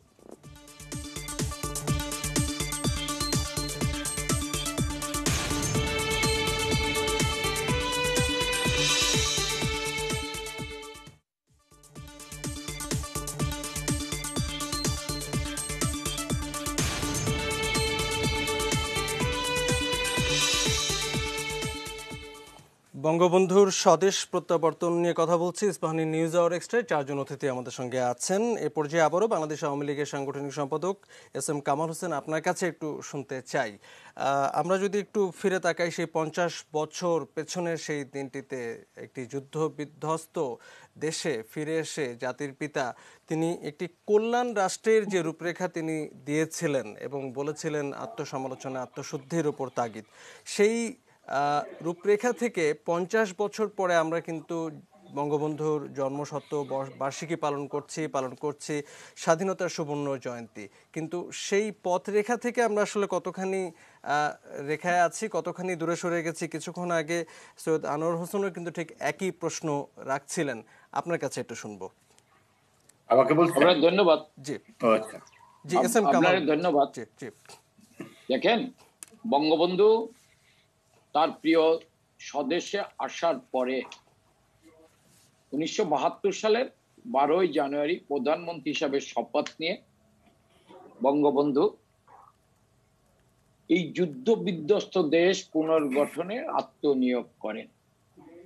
এর মধ্যে 72 সালের 14ই ডিসেম্বরের মধ্যে বিশ্বের একটি অন্যতম সংবিধান উপহার দেন জাতিকে। এবং কেমন বাংলাদেশ ছিল, স্বাধীনোত্তর বাংলাদেশ, একটি ধ্বংসস্তূপের উপর দাঁড়ানো, কোথাও কোনো কিছু নাই। একটি বাড়িতে আগুন লেগলে পুড়ে যেমন ছাই হয়ে যায়, ওই বাড়ির কিছু থাকে না, বাংলাদেশের তখন কিছু ছিল না। এবং 1 কোটি লোক, মানে 2 কোটি, ভারত থেকে 1-2 কোটি লোক যারা ভারতে আশ্রয় নিয়েছিল তারা আসলো। প্রায় 2 কোটি সম্ভ্রমান মা বোন, 30 লক্ষ শহীদ পরিবার, দেশের ভিতর কয়েক কোটি লোকের ঘর নাই, বাড়ি নাই, ধ্বংসস্তূপ। অজয়দা বলতেছিলেন যে শিক্ষা প্রতিষ্ঠান খোলার কোনো ই নেই। সেই সময় যাত্রা শুরু করলেন। তখন কিন্তু সেই যুদ্ধ অপরাধীরা, পরাজিত মুসলিম লীগাররা, অতি বিপ্লবীরা মুসলিম বাংলার স্লোগান দিলেন, পাটের গুদামে আগুন দিলেন এবং আওয়ামী লীগের এমপিকে ঈদের জামাতে গুলি করে হত্যা করলেন, রেল লাইন উপড়ে ফেললেন, থানা লুট করলেন অতি বিপ্লবের স্লোগান দিয়ে। এবং আন্তর্জাতিকভাবে, যেটা অজয়দা বললেন, যারা আমাদের স্বাধীনতার সময় বিরোধিতা করেছিলেন তারা ষড়যন্ত্র করলেন বঙ্গবন্ধু যাতে বাঙালির অর্থনৈতিক মুক্তি না দিতে পারে। সকল ষড়যন্ত্রের মধ্যে দিয়েও বঙ্গবন্ধু কিন্তু 123টি দেশে স্বীকৃতি আদায় করলেন, 16টি আন্তর্জাতিক সংস্থার স্বীকৃতি আদায় করলেন। বঙ্গবন্ধু অর্থনৈতিক মুক্তির লক্ষ্যে দ্বিতীয় বিপ্লবের কর্মসূচি দিলেন, মানুষের অন্ন, বস্ত্র, বাসস্থান, চিকিৎসা, লেখাপড়ার নিশ্চয়তা। এই লক্ষ্যকে সামনে রেখে বঙ্গবন্ধু যখন 3.5 বছরের মাথায় স্বল্পোন্নত দেশ হিসাবে আত্মপ্রকাশ করলেন, বিশ্বের দরবারে বাংলাদেশ মাথা উঁচু করে দাঁড়াবে, সেই মুহূর্তে বঙ্গবন্ধুকে জাতীয় আন্তর্জাতিক ষড়যন্ত্রকারীদের ক্রীড়ানক আওয়ামী লীগের মধ্যেই লুকিয়ে থাকা, আমি এই কারণে বলছি যে আওয়ামী লীগের মধ্যে লুকিয়ে থাকা এই খন্দকার মোস্তাক আর সেনাবাহিনীর মধ্যে জিয়াউর রহমান, তাদের পৃষ্ঠপোষকতায়, তাদের সহযোগিতায় খুনিরা বঙ্গবন্ধুকে সপরিবার হত্যা করলেন। আপনি যেটা বলছেন, হ্যাঁ, বঙ্গবন্ধুকে হত্যা করার পর কেউ ভাবেনি বাংলাদেশের যুদ্ধ অপরাধীদের বিচার হবে। বঙ্গবন্ধুকে হত্যা করার পর যুদ্ধ অপরাধীদের রাজনীতি করার সুযোগ দেওয়া হলো। সংবিধানের 38 অনুচ্ছেদকে বুটের তলায় পিষ্ট করে যুদ্ধ অপরাধী, সাম্প্রদায়িক শক্তিকে রাজনীতি করার সুযোগ দেওয়া হলো। দুর্বৃত্তদের হাতে রাজনীতি তুলে দেওয়া হলো। ওই মুক্তিযুদ্ধ বিরোধী শক্তি, পরাজিত মুসলিম লীগ আর অতি বিপ্লবীদের নিয়ে রাজনীতি করে বাংলাদেশের রাজনীতিকে কুলসিত করা হলো, বিরাজনীতিকরণ করা হলো। 6টা বছর বাংলাদেশ একটি অন্ধকার যুগের মধ্যে ছিল। তার ভিতরে আসছে বঙ্গবন্ধু থানায় জননেত্রী শেখ হাসিনা আওয়ামী লীগের হাল ধরলে বঙ্গবন্ধুর বাংলাদেশ গড়ার লক্ষ্যে কি অবস্থা ছিল আপনারা ভালো জানেন। আনোয়ার স্যার আমার চেয়ে ভালো জানেন, অজয়দা জানেন, ইস্তাক সাহেবও জানেন, কারণ আমাদের সমসাময়িক তারা দেখেছেন তারা কি অবস্থা ছিল বাংলাদেশ। সেই বাংলাদেশকে মানুষের ভোটের অধিকার প্রতিষ্ঠা করে, গণতান্ত্রিক অধিকার ফিরিয়ে এনে আজকে বঙ্গবন্ধুর তনায় সেই বাংলাদেশকে কিন্তু একটি মর্যাদাশীল দেশ হিসেবে প্রতিষ্ঠা করছে। আমি স্যারের সাথে ডিফার করব না যে সুবিধাবাদীরা কি আওয়ামী লীগে নেই, আছে। সুযোগ সুন্দরে কি আওয়ামী লীগে নেই, আছে। আপনি খন্দকার মোস্তাক প্রতিষ্ঠা লগ্ন থেকে আওয়ামী লীগে ছিল, সেও কিন্তু বঙ্গবন্ধুর সাথে বিশ্বাসঘাতকতা করে। আপনি দেখেন শাহ মোয়াজ্জেম ওবায়দুর রহমান, তারাও কিন্তু ছাত্রলীগের সভাপতি, সাধারণ সম্পাদক ছিল। তারাও কিন্তু বঙ্গবন্ধু হত্যা করার পর খন্দকার মোস্তাকের মন্ত্রী সভায় গিয়েছিল। সেই দুঃসময়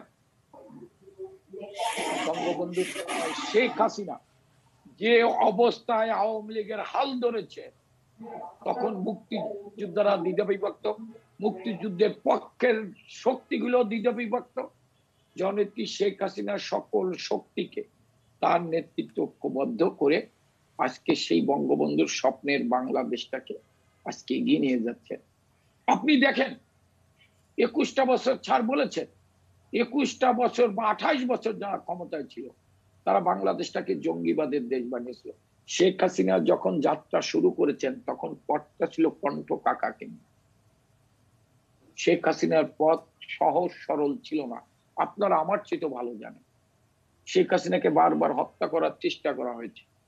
সেই অবস্থা থেকে আজকে শেখ হাসিনা এসেছিলেন বলেই আমরা যারা মুক্তিযুদ্ধের চেতনায় বিশ্বাস করি, আমরা যারা স্বাধীনতায় বিশ্বাস করি, আমরা যারা ধর্ম নিরপেক্ষতায় বিশ্বাস করি, আমরা যারা অসাম্প্রদায়িক বাংলাদেশে বিশ্বাস করি, আওয়ামী লীগের অনেক ত্রুটি থাকা সত্ত্বেও আমি বলবো শেখ হাসিনা এসেছিলেন বলেই আজকে কিন্তু সেই জায়গাটা তৈরি হয়েছে।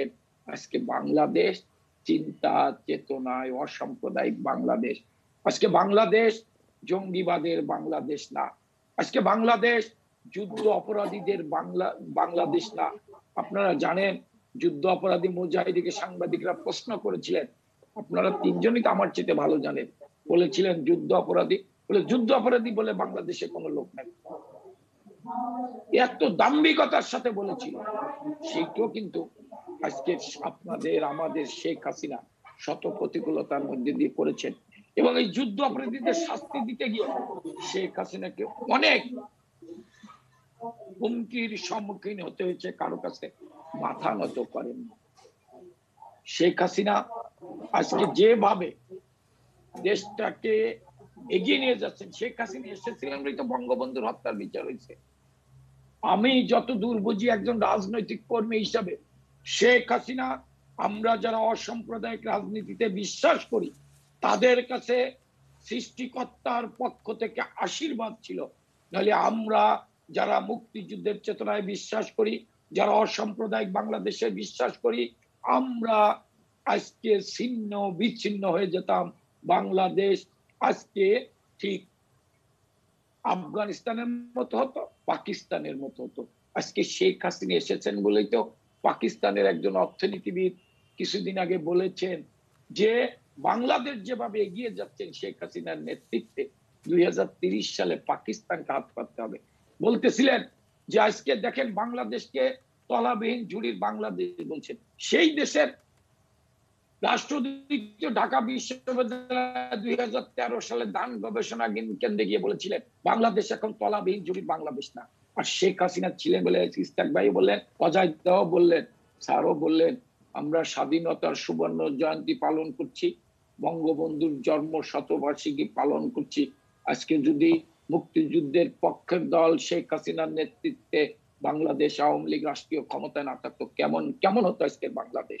আজকে দেখেন প্রায় 5টি দেশের সরকার প্রধান রাষ্ট্রপ্রধানরা সরাসরি এই বৈশ্বিক মহামারীর মধ্যে এসেছে। আজকে 77 দেশের সরকার প্রধান রাষ্ট্রপ্রধান এবং বিভিন্ন সংস্থার প্রধানরা বাংলাদেশের স্বাধীনতার সুবর্ণ জয়ন্তীতে এবং বঙ্গবন্ধুর জন্ম শতবার্ষিকীতে মাননীয় প্রধানমন্ত্রীকে অভিনন্দন জানিয়েছেন এবং বাংলাদেশের উন্নয়ন অগ্রগতির প্রশংসা করেছে।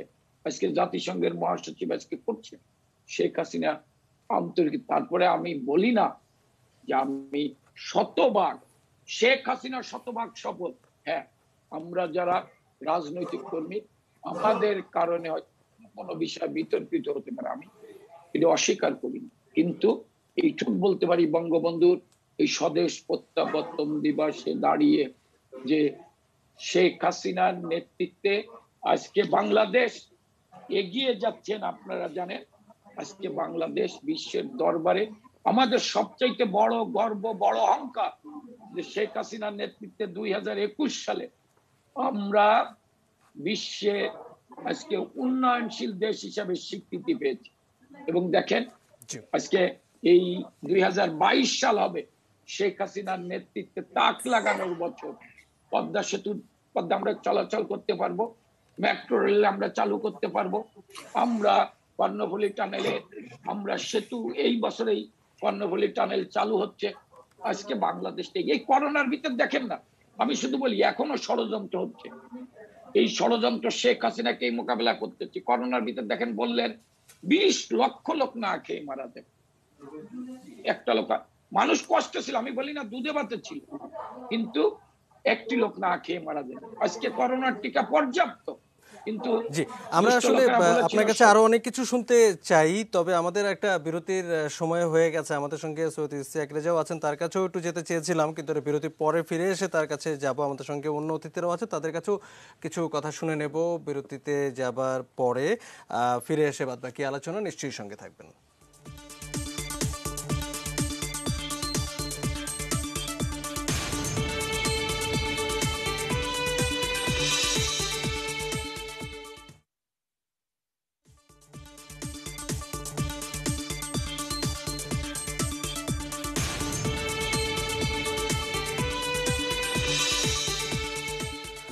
বঙ্গবন্ধুর স্বদেশ প্রত্যাবর্তন নিয়ে আলাপ করছি। আমাদের সঙ্গে চারজন অতিথি। এ পর্যায়ে সৈয়দ ইশতিয়াক রেজা, আপনার কাছে একটু শুনতে চাই। আমরা দেখি যে 1975 সালে জাতির পিতাকে সপরিবারে হত্যার পরে শাসক গোষ্ঠী তারা কিন্তু বঙ্গবন্ধুর নাম ইতিহাসের পাতা থেকে মুছে ফেলবার চেষ্টা করেছিল, এবং তার রাজনৈতিক এবং অন্যান্য বিষয়গুলোকেও কিন্তু নানাভাবে অপপ্রচার দিয়ে কলঙ্কিত করার চেষ্টা করা হয়েছে। তার দল আওয়ামী লীগ কিন্তু দীর্ঘ সময় ধরে ক্ষমতায় রয়েছে। আমরা যদি একটু ভেবে দেখবার চেষ্টা করি যে বঙ্গবন্ধুর ওপর গবেষণা কাজ আসলে কতখানি হয়েছে, তার জীবন, তার দর্শন, তার কীর্তি, এই পুরো বিষয়গুলোকে আসলে নতুন প্রজন্মকে জানাবার কাজে কতখানি অগ্রগতি হয়েছে, সে বিষয়টাও একটু ভালো করে বোধহয় বোঝা দরকার। একটু আগে আপনিও একই কথাই আসলে বলছিলেন, যদি শেষে যদি কিছু যোগ করে দেন। আমি এস এম কামাল হোসেনের বক্তব্য শুনছিলাম এবং তিনি বারবার শেখ হাসিনার রেফারেন্স দিচ্ছিলেন। দেখেন, দলনেত্রী হিসেবে, প্রধানমন্ত্রী হিসেবে শেখ হাসিনা যে জায়গায় অবস্থান করেন, যতটা প্রাগ্রসর ততটা কি আওয়ামী লীগ নিজে যেতে পারছে তার সাথে? এটা কিন্তু একটা বড় প্রশ্ন। আজকে দেখেন 2021 সালের দিকে যদি আমরা ফিরে তাকাই, তাহলে স্বাধীনতার সুবর্ণ জয়ন্তীতে সবচেয়ে ভয়ঙ্কর বেদনাদায়ক সব ঘটনা ঘটেছে। হৃদয়ের রক্তক্ষরণের মতন সমস্ত ঘটনা আমাদেরকে অবলোকন করতে হয়েছে নিঃশব্দ চিত্তে। এগুলো একটা হলো স্বাধীনতার সুবর্ণ জয়ন্তীতে বিদেশি অতিথিদের সামনে মার্চ মাসে ব্রাহ্মণবাড়িয়াতে হেফাজতের তাণ্ডব হয়েছে। ওই সময়টাতে বঙ্গবন্ধুর ভাস্কর্যকে মামুনুলের মতো লোক বুড়িগঙ্গা নদীতে ছুঁড়ে ফেলার মতন হুমকি দিয়েছে। তারা বঙ্গবন্ধুর ভাস্কর্যে আঘাত করেছে কুষ্টিয়াতে। তারা সারা দেশে ঝুমন দাসের মতো লোককে অভিযুক্ত করেছে, এবং তারা কিন্তু মুক্ত থেকেছে, কিন্তু ঝুমন দাসকে জেল খাটতে হয়েছে। আমি একটা কথা খুব স্পষ্ট করে বলতে চাই এস এম কামাল হোসেনকে, আপনারা আজকের এই রাজনীতিতে বারবার শেখ হাসিনাকে বিক্রি করার চেষ্টা করছেন, কিন্তু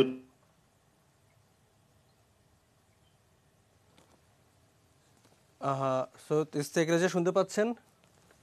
হ্যাঁ, আমি শুনতে পাচ্ছি। জি জি জি, বলুন, আপনি শেষ করুন। হ্যাঁ হ্যাঁ, আমার কাছে মনে হয় যে আপনারা কেবলই কৈফিয়ত দেওয়ার চেষ্টা করেছেন। আপনাদের কণ্ঠ কেবলই ক্ষীণ, সেখানে কোনো তেজ নেই, তেজদীপ্ততা নেই। যখন মামুনুলের মতো লোক বঙ্গবন্ধুর ভাস্কর্যের বিরুদ্ধে কথা বলে, আপনাদেরকে আমরা দেখি পুলিশি অথবা প্রশাসনিক পদক্ষেপের দিকে তাকাতে। সেই আওয়ামী লীগকে আমি খুঁজে পাই না যে আওয়ামী লীগ বঙ্গবন্ধু করতেন। আমি সেই আওয়ামী লীগকে খুঁজে পাই না যে আওয়ামী লীগ 70-এর নির্বাচনের সময় এলএফওর মতো নির্দেশনার পরও জনগণকে সাথে নিয়ে বাংলার মানুষকে একত্রিত করেছিল। আমি সেই আওয়ামী লীগকে খুঁজে পাই না যে আওয়ামী লীগ 66-69-এর আওয়ামী লীগকে খুঁজে পাই না। আমি দেখতে পাই আপনাদের ভিতরে কেবলই ক্ষীণ কণ্ঠ, সুর, এবং সাজানো গোছানো মিছিলে পুলিশি ধরায় করা ছাড়া আপনাদেরকে আমি কিন্তু কোথাও খুঁজে পাই না। 2021 সালে দুর্গাপূজার সময় কুমিল্লাতে এবং সারা দেশে সাম্প্রদায়িক দাঙ্গা হয়েছে, এবং রংপুরে একটা জায়গায় ছাত্রলীগের একটি ছেলে পর্যন্ত এই হামলার সাথে জড়িত থেকেছে। আজকে ইউপি নির্বাচনে সারা দেশে 100-র উপরে মানুষ মারা গেছে। আমি শুধু দুঃখের সাথে একটা কথা বলি, এই আওয়ামী লীগ বঙ্গবন্ধুর আওয়ামী লীগ না। এই আওয়ামী লীগকে বঙ্গবন্ধু দেখতে চান নাই, এই আওয়ামী লীগকে আমরা দেখতে চাই না। একটা দেশ আমরা 72-এ ফিরতে চেয়েছি, উদার, অসাম্প্রদায়িক, মানবিক, মর্যাদার বাংলাদেশ, যে বাংলাদেশে প্রতিটি ধর্মের, প্রতিটি গোষ্ঠীর মানুষ সম অধিকারে কথা বলবে। আমার কাছে মনে হয়েছে যে মানে গত 12 বছর বা 13 বছর ধরে আওয়ামী লীগ ক্ষমতায়। ধরেন 12 বছর আগে যে ছেলেটির বয়স ছিল 6 বছর, সে আজকে 18 বছর। 12 বছর আগে যে ছেলেটির বয়স ছিল 18 বছর, সে আজকে 30 বছর। তাহলে কি করে হেফাজতের মতন দল তাণ্ডব করে, তারা তারা রেটরিক নির্ধারণ করে, অথচ আওয়ামী লীগ কেবলই প্রতিক্রিয়া দেয়। আওয়ামী লীগকে তো আমি প্রোয়েক্টিভ জায়গায় দেখতে চাই, প্রগতিশীল জায়গায় দেখতে চাই, প্রতিক্রিয়ার জায়গায় দেখতে চাই না। আমার কাছে মনে হয় আওয়ামী লীগ একটা নতুন আত্মজিজ্ঞাসার জায়গায় দাঁড়িয়েছে। শেখ হাসিনা বঙ্গবন্ধুর কন্যা, জাতির পিতার কন্যা, তিনি বাংলাদেশের মানুষকে নতুন স্পৃহা জাগিয়েছেন, নতুন করে বড় স্বপ্নের জায়গায় দাঁড়িয়ে গেছেন। কিন্তু দল হিসেবে, দলের প্রতিটি কর্মী হিসেবে আওয়ামী লীগকে আজকে নতুন একটা জায়গা চিন্তা করতে হবে। সে কোন বাংলাদেশকে চায়, কোন রেটরিক নির্ধারণ করতে চায়, কোন স্বপ্নের জায়গায় স্বাধীনতার 50 বছর পরে আগামী 50 বছরে বাংলার মানুষের স্বপ্নের মণিকোঠায় বাংলাদেশকে দেখতে চায়। অনেক ধন্যবাদ। ওই জায়গাটায় যদি স্বপ্নের যদি সেই স্বপ্ন নির্মাণ করতে না পারেন, তাহলে আমি বলবো বঙ্গবন্ধুর প্রতিও কিন্তু আপনারা সেই শ্রদ্ধাটা দেখাতে পারছেন না। জি, অনেক ধন্যবাদ সৈয়দ ইশতিয়াক রেজা। এস এম কামাল হোসেন নিশ্চয়ই এর পরিপ্রেক্ষিতে কিছু বলতে চাইবেন, কিন্তু আমাদের সময় একেবারেই অল্প, 1-2 মিনিট আছে হাতে। যদি কিছু বলেন একটু 30 সেকেন্ডে যদি আমরা শেষ করি। আমি আপনার বলি, সৈয়দ ইশতিয়াক রেজা যে কথাগুলো বলছেন উনি ওনার দৃষ্টিভঙ্গিতে বলেছেন, কিন্তু দেখেন বাংলাদেশে এবার পূজা উৎসবের সময় যে হামলাটা হয়েছে, আওয়ামী লীগ কিন্তু সঙ্গে সঙ্গে রিয়েক্ট করেছেন। সারা বাংলাদেশে আওয়ামী লীগের নেতা কর্মীরা রিয়েক্ট করে না রিয়েক্ট করে না। আপনি যেটা বলেন যে বাংলাদেশে, সৈয়দ ইশতিয়াককে আমি প্রশ্ন করি, বঙ্গবন্ধুকে হত্যা করার পর এই বাংলাদেশের স্লোগান হয়েছিল আমরা হব তালেবান, বাংলা হবে আফগানিস্তান। সেই বাংলাদেশকে আওয়ামী লীগ আজকে অসাম্প্রদায়িক জায়গায় ফিরিয়ে এনেছেন। সেই বাংলাদেশে এবারের দুর্গোৎসবে সবচাইতে, বঙ্গবন্ধুকে হত্যা করার পর সবচাইতে বেশি দুর্গা উৎসব পালিত হয়েছেন, পুজো মণ্ডপ হয়েছেন। হ্যাঁ, আমি বলি না যে আমাদের ভিতরে কিছু খারাপ লোক নেই, অতীত ছিল, এখনো আছে, আমি অস্বীকার করি। তাদেরকে আমরা কোনো প্রশ্রয় দেই না, তাদের বিরুদ্ধে ব্যবস্থা নেই।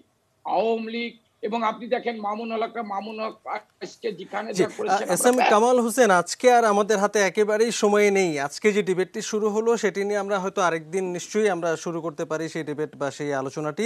আপনাকে অনেক ধন্যবাদ আমাদের সঙ্গে যুক্ত হবার জন্য। আমরা আলোচনা যেহেতু একেবারেই শেষ প্রান্তে, অজয় দাশগুপ্ত যদি একেবারেই 30 সেকেন্ডে যদি কিছু যোগ করতে চান। এগিয়ে নিয়ে যাবে জননেত্রী শেখ হাসিনা। আমরা আশা করব যে বঙ্গবন্ধুর স্বদেশ প্রত্যাবর্তন 50 বছর পূর্ণ হলো। এই আমার এখনো মনে হয় যে প্রশ্নটি আপনি সৈয়দ ইশতিয়াক রেজাকেও করেছিলেন, যে বঙ্গবন্ধুর নিয়ে, তার দর্শন নিয়ে, তার রাজনৈতিক কর্মকাণ্ড নিয়ে পর্যালোচনা, এটা অনেক বেশি প্রয়োজন বিশ্ববিদ্যালয়গুলোতে, কলেজগুলোতে এই আলোচনাগুলো। এবং আমি আশা করব একটা প্রসঙ্গ বলেই, যে আমরা বাংলাদেশের এখন শিক্ষিত ধনবান পরিবারের সন্তানদের একটি বড় অংশ কিন্তু দেশের বাইরে চলে যাওয়ার জন্য ব্যাকুল থাকে। মেধা আমাদের দেশ থেকে চলে যাচ্ছে বাইরে। আমরা শ্রমশক্তি বিদেশে পাঠাতে চাই, কিন্তু আমাদের এই মেধাবী সন্তানরা এখন এই তথ্য প্রযুক্তির দিকে সুযোগ সৃষ্টি হয়েছে, কিন্তু তাদেরকেও দেশের কাজে লাগানোর এবং এই বঙ্গবন্ধুর স্বদেশে ফিরে এসে রাষ্ট্রের দায়িত্ব আনুষ্ঠানিক গ্রহণের এই সুবর্ণ জয়ন্তীর বছরে প্রত্যাশা করব যে তাদেরকে, যারা বাইরে চলে যাচ্ছে, বাংলাদেশের মূল্যবান জনসম্পদ, দক্ষ যোগ্য জনসম্পদ, তাদেরকে দেশের কাজে, উন্নয়নের কাজে অনেক ধন্যবাদ আপনাকে, পদক্ষেপ নেওয়া হবে। জি, অনেক ধন্যবাদ জনাব অজয় দাশগুপ্ত। আমরা আলোচনার একদম শেষ লাইনটি শুনতে সৈয়দ আনোয়ার হোসেন আমাদের সঙ্গে আছেন স্টুডিওতে, একটু আপনার কাছে এলাম। আমি শেষে দুটো কথা বলবো। প্রথম কথা হচ্ছে 5 ধাপের ইউপি নির্বাচনে 94 জন আওয়ামী লীগ প্রার্থীর জামানত বাজেয়াপ্ত হয়েছে। এটা বঙ্গবন্ধুর আওয়ামী লীগ নয়। এটা কেন হলো তা খতিয়ে দেখতে হবে, বঙ্গবন্ধুকে ধারণ করতে হলে। দু নম্বর কথা, আওয়ামী লীগ বলি বা আমরা যারা বঙ্গবন্ধুকে অনুসরণ করি, তাদের মুখে আছেন বঙ্গবন্ধু, বুকে নাই। থাকলে আজকে বাংলাদেশ এই অবস্থায় যেত না। বাংলাদেশে কেন হিন্দু বৌদ্ধ খ্রিস্টান ঐক্য পরিষদ হবে? বঙ্গবন্ধু তো ৭-১ ধারা অনুযায়ী সংবিধানে জনগণকে নাগরিককে রাষ্ট্রের মালিকানা দিয়ে গেছেন এবং আদর্শ রাষ্ট্র করতে চেয়েছেন। তো সেই আদর্শ রাষ্ট্রে, জনগণের মালিকানার রাষ্ট্রে হিন্দু বৌদ্ধ খ্রিস্টান ঐক্য পরিষদ কেন? তার সংগঠন করতে হবে, সম্মেলন করতে হবে, দাবি জানাতে হবে, এগুলো খতিয়ে দেখা দরকার। আমার শেষ কথাটা ওটাই, বঙ্গবন্ধুর কথা, আত্মসমালোচনা করুন, আত্মসংযম করুন, আত্মশুদ্ধি করুন, যেটি হয়তো বারবার হয়তো আমাদের আসলে মনে করা দরকার, মনে করিয়ে দেওয়া দরকার। অনেক ধন্যবাদ সৈয়দ আনোয়ার হোসেন, আপনি খুব চমৎকার করে শেষ করলেন। আমরা যখন কথা বলতে বসেছি বঙ্গবন্ধুকে নিয়ে, তাকে নিয়ে আসলে এই স্বল্প পরিসরে সব কথা বলে ওঠাও আসলে একটু কঠিন। তবে যেহেতু আমরা চেষ্টা করলাম তার স্বদেশ প্রত্যাবর্তন দিবসের 50 বছর পূর্তিতে তাকে, তার কাজ, তার দর্শন নিয়ে কিছুটা আলোকপাত করতে। আজকে আলোচনা এ পর্যন্তই। ধন্যবাদ জানাই আমাদের সঙ্গে যারা ছিলেন এতক্ষণ আলোচনা, এবং দর্শকরাও যারা ছিলেন টেলিভিশন সেটের সামনে এবং অনলাইনে, তাদের সবাইকে অনেক ধন্যবাদ জানিয়ে শেষ করছি আজকের আলোচনা। শুভরাত্রি।